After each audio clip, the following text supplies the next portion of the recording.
Good morning, everyone, and welcome back to my channel English Literature. Today, we are going to talk about an eminent personality. Do you know her? Rachel Carson. Let us get introduced with Rachel Carson. And she is famous for her book Silent Spring. So, Rachel Carson and Silent Spring are like synonymous. Book for the author, author for the book. Published in 1962 in the United States, Rachel Carson's book Silent Spring is a groundbreaking literary piece. It surveys mounting evidence that the widespread use of pesticides has endangered life on Earth.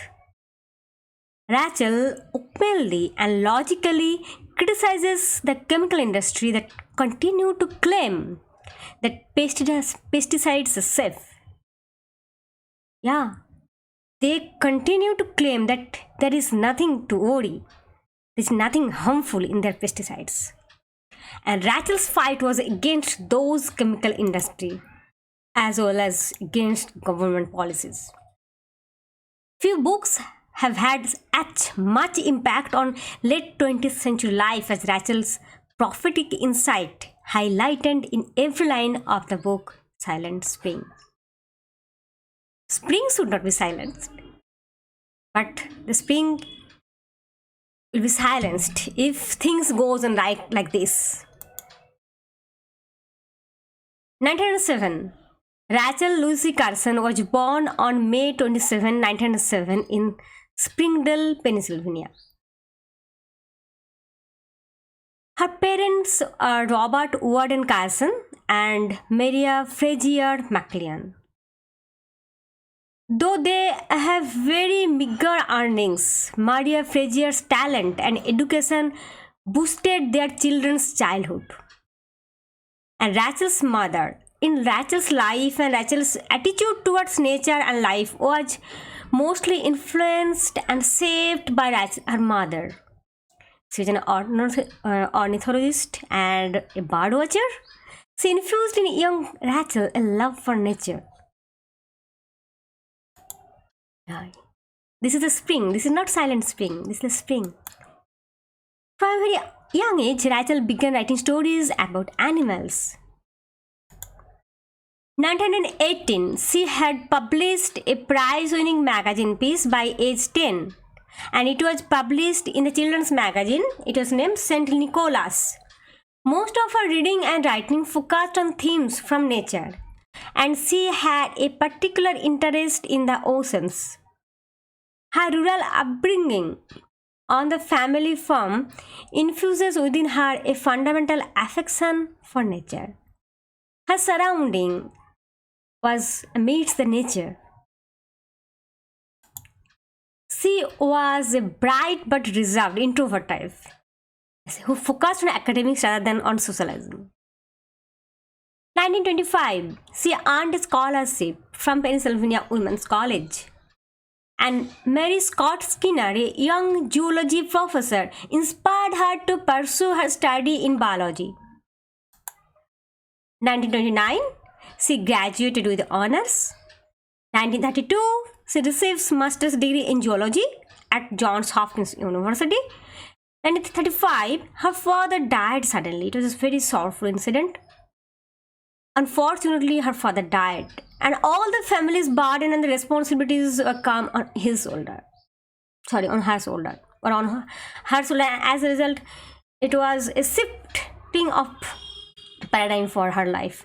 It put an end to her formal studies, and she started working at Bureau of Fisheries and United States Fish and Wildlife Service. Now, 1937, she was the sole provider for a mother and the child of her deceased sister.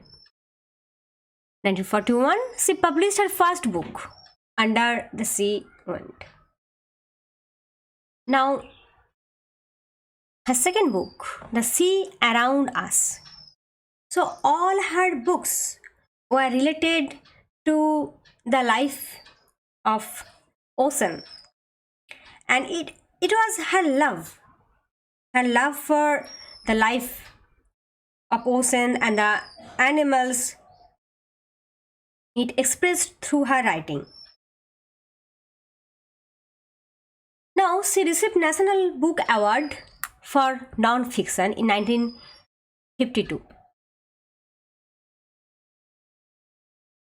1955, her third book, The Age of the Sea. You find in every book there is the word sea, and I can see. So, all her books before The Silent Spring, all her books are concerned with the sea life and the animals associated with it. So you can say that all her novels are related to marine life. Now, I just make a picture. While doing her research for The Age of the Sea, Rachel became highly concerned and grieved, observing how her beloved sea and oceans are used as dustbin by the people for dumping garbage and industrial waste. So the marine life was polluted, corrupted by the chemical industries, by industrial life, industrial waste. But people are not concerned about that.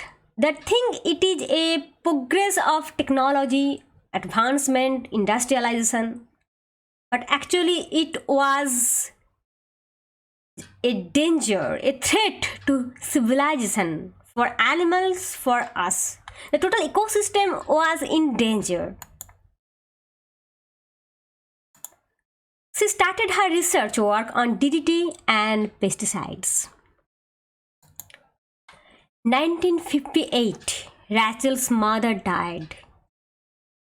1960, Rachel was diagnosed with cancer. And associated with cancer, and apart from cancer, she was infected with other various problems and diseases. And most of the time she had to suffer to such an extreme level that she had to admit in the nursing home.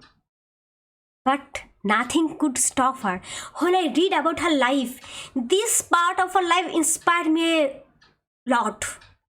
That she, who knows that time is limited to me, I'll die and no one is with me. Even her mother, her lifelong companion, was no more with her. And she is diagnosed with cancer and other associated and related diseases. Even in that situation, and there was constant pressure from the industries, from government, for stopping this survey on DDT or use of pesticides. Because if Rachel go on publishing anything related to their business and how it is endangering our life, then it will do harm in their business.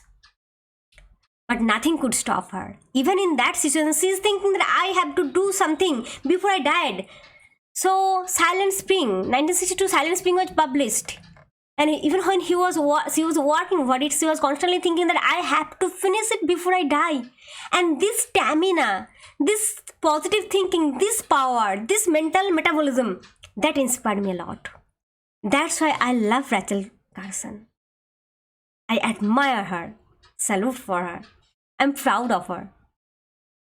Her avant-garde non-fiction appeared in print for the first time as a 3-part serialization in the New York Magazine in June 1962.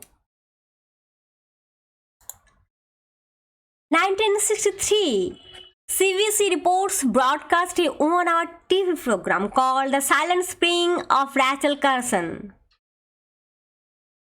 1964, Rachel died on April 14, a glorious death, at her home in Silver Spring.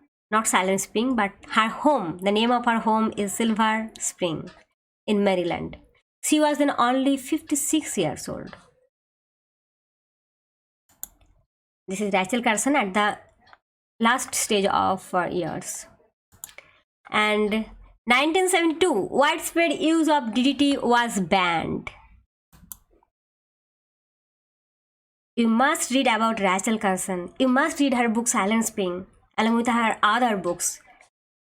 Her life is a lesson for every person. Thank you for staying with Rachel Carson and thank you for staying with me.